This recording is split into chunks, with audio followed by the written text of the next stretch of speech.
Proverbs chapter 1 verse 7. Ang sabi po ng Bible, "The fear of the Lord is the beginning of knowledge, but fools despise wisdom and instruction." So, tayo po ay manalangin. Dakilang Diyos, salamat po sa gabing ito. We pray, O God, na sa gabing ito, samahan niyo kami. Once again, turuan, encourage through your words. At sa aming pong pag-aaral, ikaw po makita namin, Panginoon, at ang iyong kalooban. Tulungan niyo po kami, Panginoon, sa pag-aaral na ito. Maging mapagpaturo ang aming puso. At tanggapin po namin ang mga katotohanan. At magpatama po kami sa mga salita mo. Salamat po sa maghapon. And we pray na ikaw rin po ang makinig sa aming mga panalangin. At madala namin ito sa aming mga kapatid na di namin kapiling sa oras na ito. Kaya aming dalangin in Jesus' name. Amen. The fear of the Lord is the beginning of knowledge. Mas alam natin kasi in the fear of the Lord is the beginning of wisdom. Yung verse na yun, chapter 9, verse 10. Mas sikat yun. Kasi sabi nung, the fear of the Lord is the beginning of wisdom, and the knowledge of the holy is understanding. Oh. Ngayon, kunin natin yung sabi, the fear of the Lord. Naituro ko na to noon, alam ko itong the fear of the Lord. Pero kunin natin siya ngayon as the fear of the Lord. Yung takot mo sa Panginoon. Yung takot sa Panginoon na hindi yung parang nakakita kayo ng aswang. Hindi po ganun yung takot na ibig sabihin. When we say fear of the Lord, di ba? Halimbawa, ang isang tao, pag tinanong mo, ano yung gusto mo sa isang tao? Ang sasabihin nila, madalas sinasabi ng iba, God-fearing. God-fearing yung gusto ko, yung may takot sa Diyos. O kaya naman, sinasabi iyon, karaniwan ng mga taong nagde-deny ng mga aligasyon sa kanila. Parang politiko, ganito. Hindi ko magagawang mangurakot sapagkat may takot ako sa Diyos. Okay? Na para bang ginagamit itong salitang ito just to give the idea na hindi po siya gagawa ng masama dahil may takot siya sa Diyos. Na gano'n naman talaga dapat, na pag may takot ka sa Diyos, mahirap para sa iyo ang gumawa ng hindi maganda. But then again, the Bible tells us that there is none righteous, no, not one. Even though may takot ka sa Diyos, alam nating pareho na nakagagawa ka ng kasalanan. Makagagawa ka ng mali. At hindi sapat na may takot ka lang sa Diyos para hindi ka makagawa ng kasalanan kasi the mere fact na Kristiyano ka ay tiyak mas paborito kang tirahin ng kaaway. Okay? Ngayon, para maunawaan natin itong the fear of the Lord sa mas malinaw at mas malawak na paraan na hindi lang ang iniisip natin pag sinabing the fear of the Lord, parang takot sa isang banta or takot sa COVID, takot sa hold up. Ano kayo, ang tao, ang Kristiyano, ano madalas natin katakutan? Meralco, Water District, mga bayarin. Yan, mas takot tayo dyan Ang Kristiyano, hindi naman takot sa mumu Mas takot tayo sa mga bills natin Sa mga bayarin natin, dyan tayo mas takot Minsan nga pagka tumatanggap ka ng tawag nito, pay slip mo, para kang yun nasa contest ni Kuya Will, yung dahan-dahan binubunot. Ikaw, dahan-dahan mo pa tinitignan. Ilang zero ba to? Ano yung nabawas? Ano yung mga... Minsan sa ating mga pay slip, may takot din tayong tignan kung ano yung laman at kung magkano na lang ang naiwan. No? Kaya nga, ito, living testimony ito nang kumatok si Brother Abishai, Brother Joshua. Sumigaw ba naman ng Meralco at natakot nga yung isa. Kung titignan naman si Brother Joshua, mukhang ang tapang-tapang nun, di ba? Parang pag nakasalubong mo yun sa daan, parang liliko ka na Kasi matatakot ka sa kanya Pero, kung narinig na salitang Meralco, natakot. Ano pinapakita niya sa atin?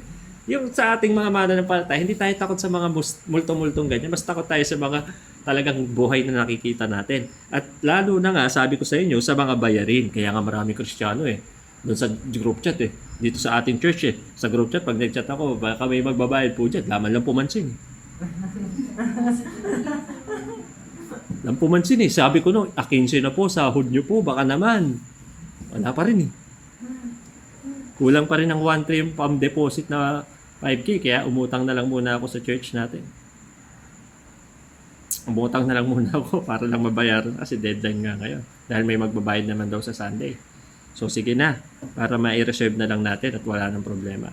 But then again, sabi po ng ating teksto, The fear of the Lord is the beginning of knowledge. Yung takot mo sa Panginoon, dyan nag-umpisa na nagkaroon ka ng talino. So, ibig sabihin, kung wala ka pang takot sa Panginoon, hindi ka matalino. Pag hindi ka matalino, ang sinasabi ng mga estudyante ngayon, hindi ako matalino, pero hindi ako bobo. Andun ako sa in-between. Hindi ako matalino, pero hindi rin naman ako bobo. Ano tawag doon? Botalino. Bobong matalino. Ganun ba yun? Matalibo. Botalibo. Parang mas maganda yung botalibo kasi may libo sa dulo, kahit doon man lang. Now, ngayong gabing ito, para maibahagi sa atin, itong the fear of the Lord, ano-ano ba yung nakapaloob dito sa pag sinabing the fear of the Lord or pag sinabing God-fearing ka? Ano dapat yung makita sa'yo? Ano dapat yung mapansin natin sa'yo? At ano dapat yung nagre-reflect sa'yo bilang ikaw, God-fearing ka kamo?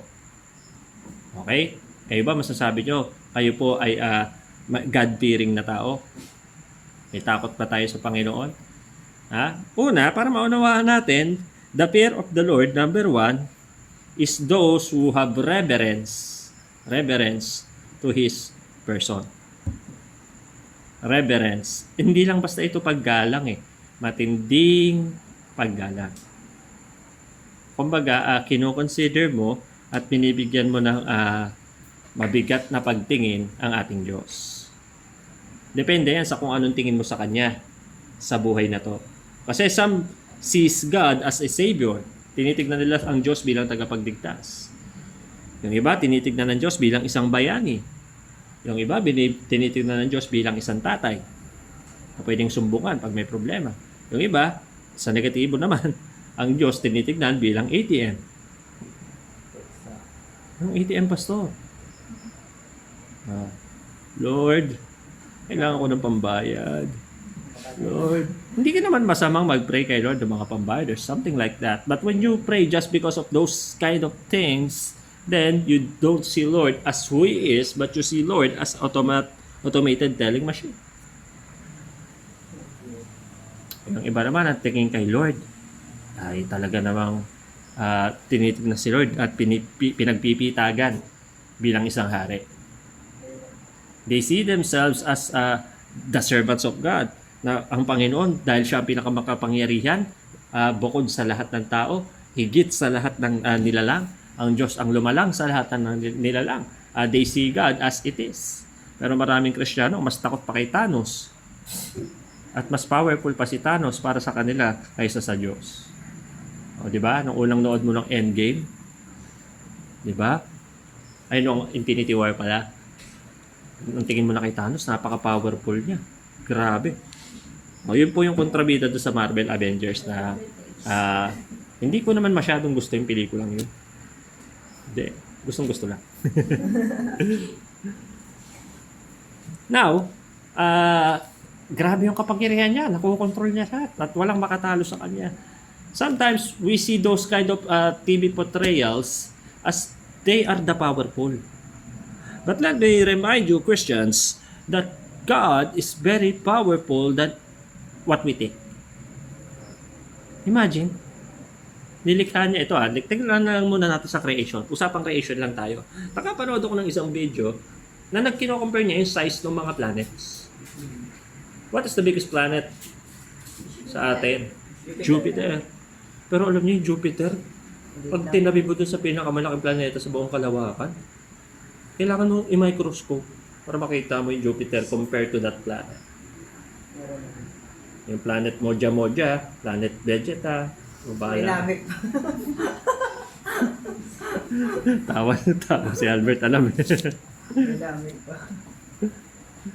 Hindi ko kasi alam yung mga pangalan ng ibang planeta Hanggang dun lang ako sa solar system, Milky Way lang ako Tsaka yung dalawang planetang yun. Yan, alam ko yan. Mars, Venus, Jupiter, Uranus, Neptune, Pluto. Alam ko yan. Yung Vegeta, pinasabog na ni Prisa yun. Hindi, ang sabi ko sa may planeta, may pinakamarami system sa mundo. Nakita ko yung video na yun, manghang-mangha ako sa Diyos. Na yung Jupiter, alam nyo yung size natin dun. Pwede tayong pagulungin bilang holen dun Sa liit natin compared to Jupiter. Ay, Jupiter. Nung tinabi doon sa biggest planet, at layo na. As in, super liit niya. Pag tinabi mo doon sa pinakamalaking planeta. Mabangga lang tayo ng Mars. Tapos na tayong lahat eh. Imagine, God formed the planets. God formed na yung mga na yung mga planetang yan umiikot on their own axis nang hindi nagbabanggaan. Ha? Elementary science yun, ha? Baka naman di nyo pa alam yung solar system. Ang hirap naman tayo niyan. Ha? Umiikot po yun. And how can you not respect the kind of God that can create those things? Planeta, malayo yun. Dito tayo sa malapit. Tingnan mo yung sarili mo. Amen. Ang galing ng pagkakakreate sa'yo. Tingnan mo, bagamat may kamukha ka, pero wala kang exactly ikaw. Diba? Pare-pareho tayo may mata, may ilong, may bibig. Pero ang hirap hanapin nung magkaparehong walang pinagkaiba. Kahit ang kambal po eh. Kung titingin lang kayo maigi sa kambal, may makikita kayong kaibahan nila eh. Kahit sila yung kambal ha. Tignan nyo, si Raymond at Richard Gutierrez. Si Raymond, lalaki. Dati. Si Richard, lalaki. Si Raymond, lalaki. Ang nais. Pag tinignan mo yung kambal na yun, may pagkakaiba po sila. And kahit pa identical twins yan, may makikita ka pa rin pagkakaiba. Nobody is exactly look alike as the other one. May magkahawig, may magkamuka, pero hindi magkakatugma. Imagine God created the fingerprints. Kaya kinukuha yan. Alam niyo ba yung idea na kinukuha yan pag butuhan? Kasi wala namang ikaw na kapareho niyan. Pag tinignan mo siya, yung maliliit na guhit na yan. At saka, tignan nyo po ba, hindi lang ito may fingerprint. Hanggang dito may fingerprint tayo eh. Tignan nyo maigi. Buong palad po, may fingerprint tayo. Tignan nyo maigi. Kung 20/20 vision ng mata nyo, tulad ko ha. May fingerprint tayo hanggang dito. Buong kamay, may fingerprint yan. Kaya nga, sa mga malalalang kaso, di ba buong kamay ang ginaganon? Imagine, God created that one by one. At pag tinignan mo, biomicroscope ang dugo, may mga gumagalaw, red and white. Ano yung mga gumagalaw na yan? Red blood cell and white blood cell. Pumasok ba kayo sa science nyo? Hindi nyo alam. Ha? Alam nyo, ang mga bakterya, ang protection natin dyan, yung mga white blood cell, at pag kinain nila yung mga bakterya, yan po yung nagiging nana. Diba? Ang galing ng Lord. Siya nag-create ng lahat ng yun. Hindi mo hahangaan yung ganong kagaling na creation. Tayo, namamangha tayo sa mga bagong gadgets, yung mga bagong cellphone na kagaganda ng pictures. But nobody, and still undisputed po yung creation ng Diyos. And that's us. Tao. Amen. Kaya, ikaw, ano sa tingin mo yung klase ng paggalang na ibibigay mo sa Panginoon sa first day nyo ng pagkikita? Ay, Lord, teka. Diba? Tanungin mo sarili mo, ano yung unang pakiramdam pag una mong nakita si Lord ng mukha? Takot? Hiya? Ay, pwede tayo mahiya eh. Kasi, imagine makakaharap mo yung nakakakita ng lahat ng ginagawa mo. Siguro meron din namang saya kasi nakita mo na siya. It means totoo talaga yung sinampalatayanan mo, di ba? Siya ang katotohanan ng iyong pananampalataya. At meron din namang excitement kasi naririnig mo lang siya sa preaching eh. Pero that day makikita mo na siya. Di ba? Omnipotent, omnipresent, omniscient. Now, what God need to do enable for you to revere Him? I-revere mo ang Diyos, yung kanya, paggala mo sa Kanya, kanina, nabanggit lang ito kanina, gustong makaklose yung mga bago, pero wala pa rin naman akong close sa kanila eh. Wala. So, Brother Joshua, siguro, yan, mag-asawa. Madali ko nakaklose yung mga yan. Pero yung as in sila, wala pa talaga. Hindi ko pa rin sila nakakakwentuhan ng asig. Pagamat na isama ko na sila sa basketball. Pero hindi ko pa sila na heart to heart. Bala ko nga sana sa resort eh. Kaso, ano naman ako? Hindi ako makakapagsaya. Kaya siguro habang nagsasaya na lang or something like that. Pero isa rin po yung paraan ko para tayo din naman. Albert will play basketball. Oh, kaya nga, dala kang basketball. Half court lang yun, ha? Half court lang kasi kalahati bilyaran. Ay, Kalahati bilyaran. May tournament ang boy sa bilyaran, ha? ayos. Ayos. Ha? Basketball kayo, girls. 8 ball ba, Pastor? Hindi, palitan lang. Kapag naglalaro ng basketball ang boys, billiard ang girls. Tapos palitan. 8 ball ba ang laban ng Pastor? 9 ball? Basta ang swimming natin doon, 30 minutes lang. Makasaksakin ako ng mga young people. Pag sinabi ko sa linggo, 30 minutes lang ang swimming doon. Halimbawa, nag-swimming ka, lumublob ka, 5 minutes ka dyan. O, yung ibang minutes mo, basta kailangan 30 minutes ka lang pwedeng lumubog sa lahat ng swimming na yan. Joke lang, walang gano'n. Bahala kayo sa buhay nyo. Basta ako, maghihiwa ako ng mga mangga, ng santol. Tapos Pastor, bigyan. Ewan ko, ang uso ngayon fruit salad, pero ang hahanap ko sa outing, mangga at santol.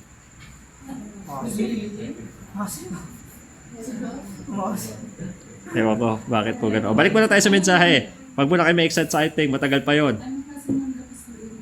Yun dyan. Palabaw, Pastor.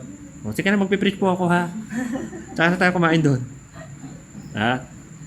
Isipin nyo, gaano nyo po binibigyan ng pagtingin ng ating Diyos, yung kanyang katauhan, yung kanyang karakter. You know, God is very good. And kulang yung salitang so good to describe God's goodness. Sa dami ng kabutihan niya sa atin, ng utang na loob natin sa Kanya, ng mga ginagawa niya behind our backs, yung hindi natin alam na mga ginawa niya para sa atin. Marami po yan. Amen. Na mga ginawa ng Diyos para sa atin, pero hindi natin alam. Or, alam natin, pero hindi natin pinapansin. Maraming ginagawa po ang Diyos. So, how do we exactly revere the God who is so kind to us, who is so loving to us? Diyan po pumapasok yung the fear of the Lord. Paano mong ang Diyos ay binibigyan ng paggalang kung talaga may takot ka sa Kanya, hindi ba talagang dapat ang ating pagtingin sa Panginoon ay sobrang taas, sobrang galang natin sa Kanya?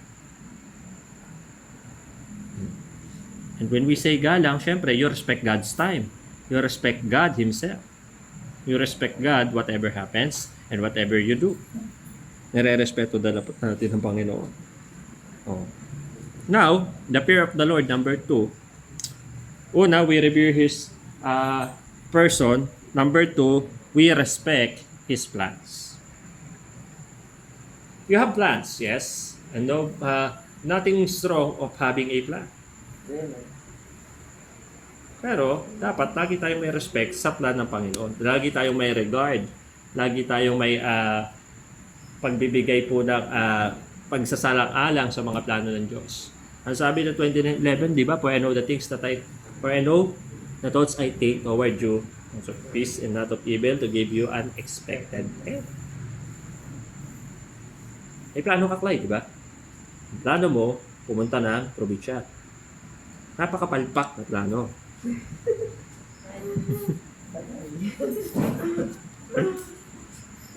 Punta lang ako bilang mabait ng pastor, nag-iintay na tulungan mo. Pero hindi mo tinutulungan, pero hindi lang sumama ang loob mo, nalalang kung busy ka. Alam ko, nasa bulihan ka lang naman. Wala po. Kaya, kidding aside, ano po yung mga plano ng Diyos na hindi mo pinapansin? At ano yung mga plano ni Lord na pilit mong dinedenay sa sarili mo? Sabi ko sa inyo, walang validong rason para tumigil ka ng pag-attend. Kahit anong church mo, kahit saan church ka. Hindi, kasi masakit ang masakit ang binti ko Naku, patay tayo dyan. Ako po, alam nyo kung saan pa akong lupalop galing? Galing pa po ako ng Los Baños, Laguna. Isang tawid na lang, Batangas na yun. Nagmomotor na ako, anong oras? Siguro, pag-aalauna. Pabalik ako rito, nagmomotor pa rin. Ngalay na ngalay po yung dalawang braso ko. Manhid talaga siya. Pero ginaganyan ko pa, kinakaway ko pa. Bakit? Dahil gusto ko pong ipakita sa Panginoon na kung para sa outing nga ay nagagawa ko to. Sasakripisyo, how much more sa'yo? Diba? How much more sa oras ng panalangin. So I do this not to itaas yung sarili ko, but to tell you that kung nagagawa natin sa ibang bagay, ba't di natin gagawin sa Diyos?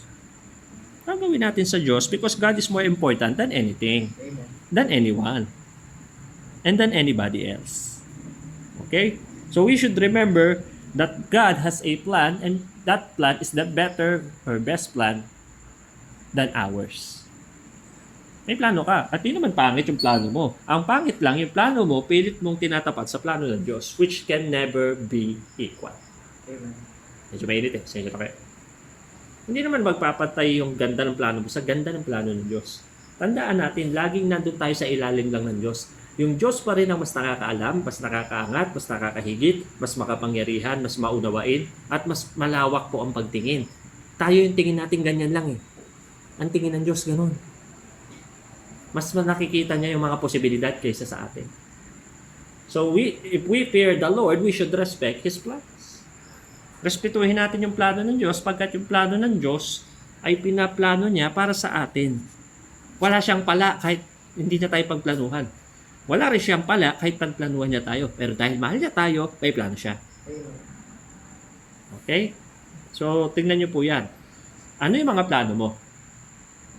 Yung mga plano mo ba hindi in-eliminate yung plano ng Diyos? Kasi may mga ganun. Alam niyo, minsan lahat naman tayo eh. May mga pagkakataong ganun na yung plano natin. Sa sobrang ganda ng plano natin, nakalimutan natin yung ganda ng plano ng Diyos. Amen. Kaya dapat para tayong si cat dog sa plano ni Lord. Ano ang plano ko? Makinig sa plano mo. Ganun dapat ang mindset. Ang plano natin lagi is to listen to God's plan. And God's plan are always His words. Amen. Kaso mas nakikinig pa tayo sa Facebook. Balang araw, magiging flight stewardess ka. Mag-aral ka lang mabuti.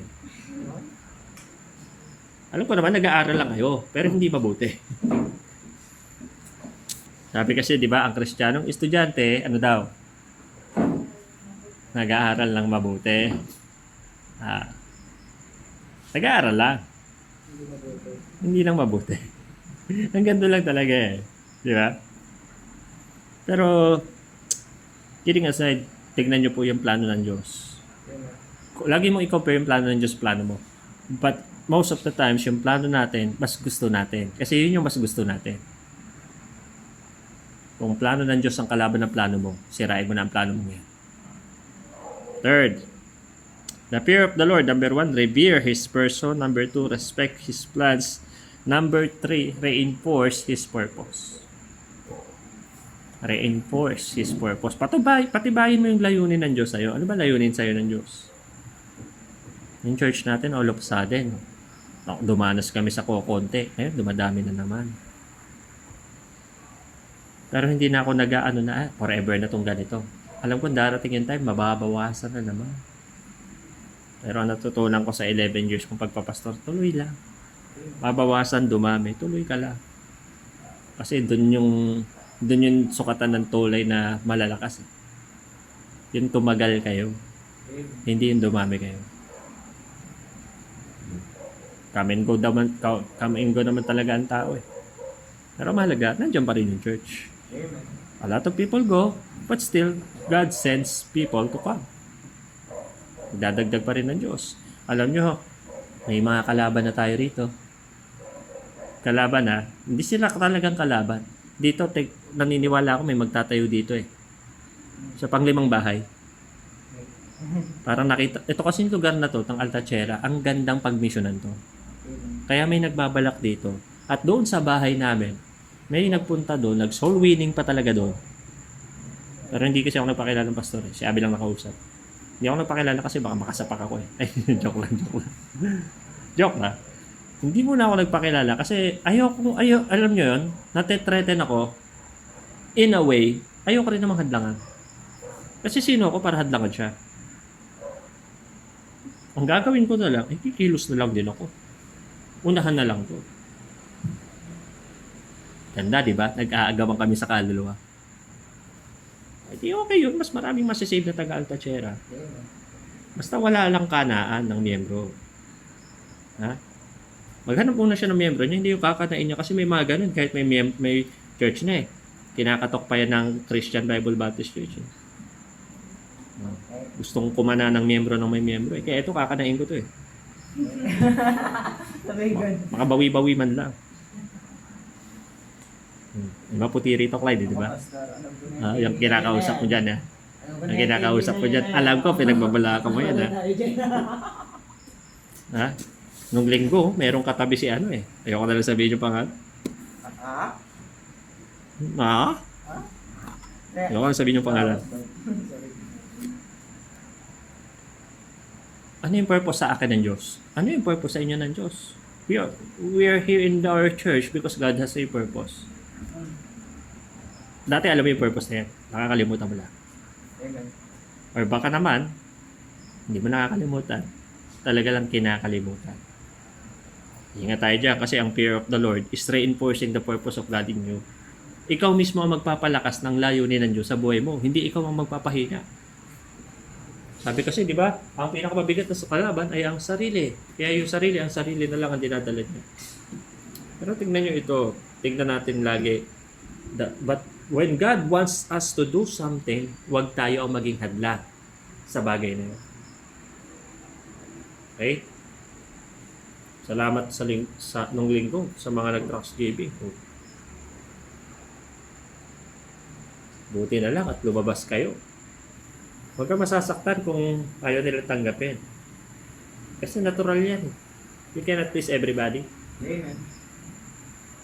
Kung may tumanggap naman, alam nyo, may mga ganun naman. Tinatanggap na, pinagmemerienda ka pa. May mga ganun din naman. Ha? I hope yun ang ma-encounter nyo. Ha? Ay, pasok mo na kayo. May siomay at siopaw po dito, mami. Naku, wag na po kayo mag-abala, ha? Wag na po kayo mag-abala. Minsan may mga ganun po. Pero biro, sa mga karanasan ko ng pagsa-soul winning, may mga ganun, pinapatuloy ka pa, papakainin ka pa. Ito marami talagang buwisit. Pero ganun talaga ang buhay. May mga tao talaga na dahil sa satanas na kalaban natin, marami siyang pinadalang peking church na nagso-soul winning kuno pero nangihingi ng pera, yun tuloy na ang tingin ng tao. Kasi si satanas po, ginawa niyang unattractive ang gospel. Kaya ang hirap mag-win ng tao. But still, let us remember na ang purpose natin as church is Matthew chapter 28, verse 19 to 20, that we should go, ye therefore, and teach all nations. Ang sabi naman ng Bible sa Acts, but ye shall receive power. After that, the Holy Ghost has come upon you, and ye shall be witnesses unto me, both in Mandarin, and in Altatxera, and in Sunshine, and to the uttermost part of GMA. Nalitan ko pa yung Bible. Sinabi ko lang po sa inyo yung scope natin. Ha? Dito ang scope natin. Altatxera, Mandarin, Sunshine, Monteverde. Bilang church, ang tagal na naming huling nalibot yan. Dati noon, aktibo kami, di ba? Kahit saan kami nakakarating dyan, dati bumababa ako ng Pulido, bumababa ako doon sa ilog. May mga trucks akong dala. Nagtuturo ako ng bata dyan, sa tabi ng Mandarin, yung bakanting lupa. Diyan ako nagpapaano ng mga bata. Pero dahil bumaba na naman yung pandemic, pwede nang gawin ulit ang lahat ng mga bagay na yun. Kaya paghahanapin ko na ng bata, si Princess dito sa Altatxera. Sa linggo yun naman ang project. Naghahanap na ng bata at tuturuan dyan sa baba. Di ba? Bata muna uli. Sa tansa, ang ganda ng bata nila. Ang social pa ng mga kapakanta nila sa bata. May pamerienda pa lagi sa bata. Ay, hindi ako papayag na ang ministry natin. Mawala na yung ano. Meron tayo nun eh. Kaya sa tulong ni Sister Princess, at tatawagin niya yung mga luma niyang kasama. Diba? Wala, yung isa niyang kasama, may bata na rin eh. Oh. Aba, yun naman sila Sister Nini, nagtuturo din daw sa bata. Oh. Bakit hindi natin pagsamahin ang ating mga lakas? Amen. At gawin uli yung ministeryo sa bata na yan. Kaya sa Sunday, yun naman ang ating gagawin. Maghahanap naman ng mga batang tuturuan. Oh. Sabihin nyo na sa akin kung magkano ang gastos. At tatawagan ko si Brother Joshua kagad.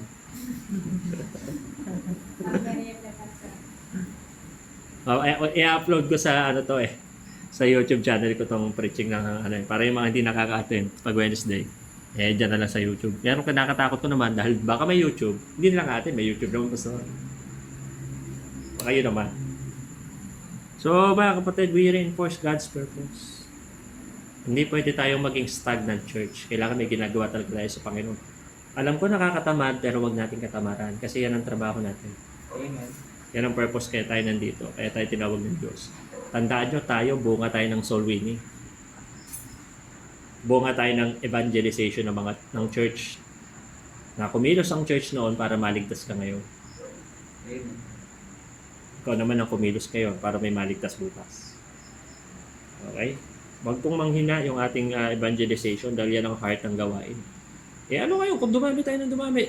First floor at second floor may upuan na at may nagsisimba. So be it. Baka yun ang iniintay ni Lord para bigyan tayo ng talagang lupang walang problema. Okay? Lastly, ito, pinakamahirap sa apat. The fear of the Lord, revere His personality, respect His plans, reinforce His purpose, and lastly, remove our pride. Amen. Remove our pride. Lahat tayo may pride. Amen. Meron lang talagang mga ma-pride, pero lahat tayo may pride. Yung iba lang, hindi nila masyadong pinapansin. Oo, nahihiya ako, pero hindi. Okay lang. Mga kapatid, ministry is not about pride. Remember, God hates pride. Amen. God hates people with pride. Pero, kung yan naman ay godly pride, na yung kinararangal mo ang Diyos, okay yan. Pero yung sarili mong ikararangal at iangat mo, remember, God always resisted the proud. But He always give grace to the humble. Tingnan niyo po ang pagkakaiba. Kasi pag may takot tayo sa Panginoon, wala tayong pride. Ano yung pride natin? O di ba minsan maarte tayo. Halimbawa, yun nga, nag-gospelization ka, nag-trust giving ka. Ang ganda ng bati mo, good morning po. Libreng babasahin po. Libre lang po ito. Ako, yan ang lagi kong linyahan. Kasi alam ko yung mga taong yan eh. Ay, wala. Kahit sinabi kong libre at gano'n. Papasalamat na ako. Salamat po. O, pag nakatalikod, mamatay ka na sana. Hindi, joke lang. Hindi ko ginagawa yun. Doon nagko-comment ako minsan, sinasabi ko, o sige, bahala kasi impyerno ka. Which is reality. Sinabi ko lang naman ng totoo. Kasi sabi naman ng Bible, pag ayaw daw, ipagpag daw natin ating mga paa. Baka mamaya kada ayaw siya, gumaganong-ganong ka. Ang ibig po sabihin ng Panginoong Jesus dyan, kalimutan mo na, move on ka na sa iba. Kung nag-fail ka doon at ayaw ng mga tao sa lugar na, move on sa ibang bagay, sa ibang tao. Kasi ganun talaga eh. Hindi naman lahat ng lalapitan mo, diba, kahit nga sa tindahan, hindi naman araw-araw may benta. Amen. Kahit sa school, hindi naman araw-araw may nagpapakopya.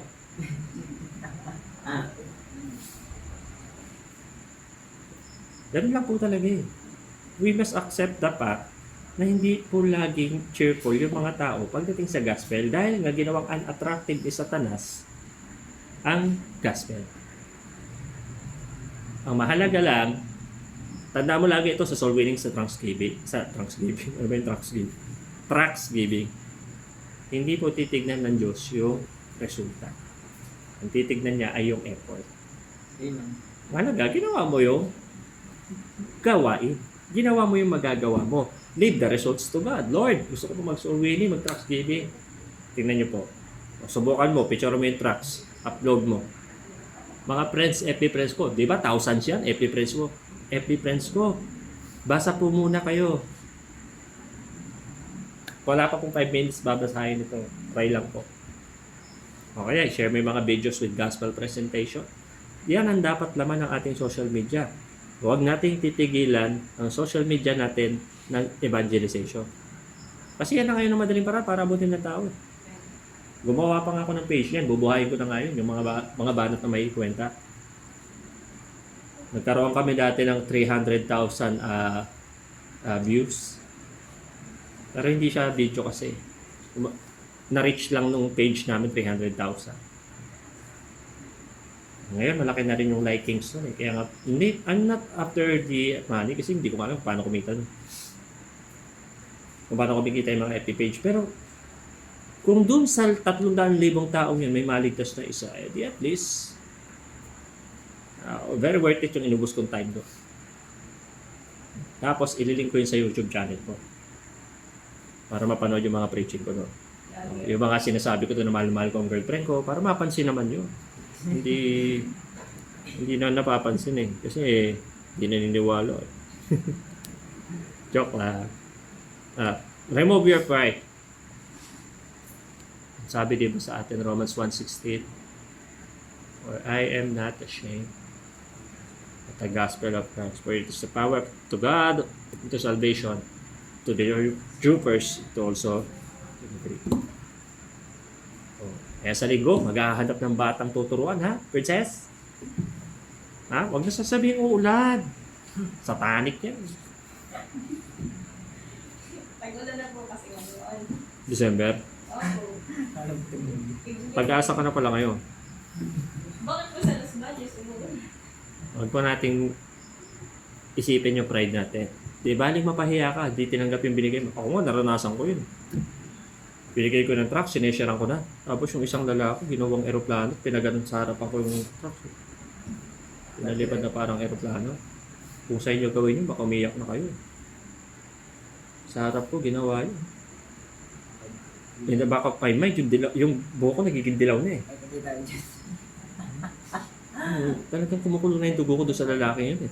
Pero dahil nagpipreach ako ng gospel, Aaron, pastor ka, relax. Yun, ginanon sa, dumaan yung aeroplano sa dito ko. Pero hindi naman, alam ko hindi niya sadyang pinatama sa mukha ko. Pero parang nangaasar lang siya. Tuloy lang ako sa pagpipreach doon sa mga kasama niya. Yung trucks, ginawa niyang aeroplano, pinalipad niya sa dito. Si Pastor Vic nga eh. Sabi sa kanya, wag mo kami mimisahan dito. Binunutan siya ng punya. Kapatid, marami pang mas malala yung dinanas sa'yo. Kasi mga disipulo nga eh. Pinrito ng buhay si John. Tinros ng pabaligtad si Peter. Mas matindi nga yung mga dinanas nila. Pero sila ba nagreklamo? Eh. Alam ko masakit. Pero kahit masaktan tayo kung alang-alang sa Panginoon ay masarap yan. Amen.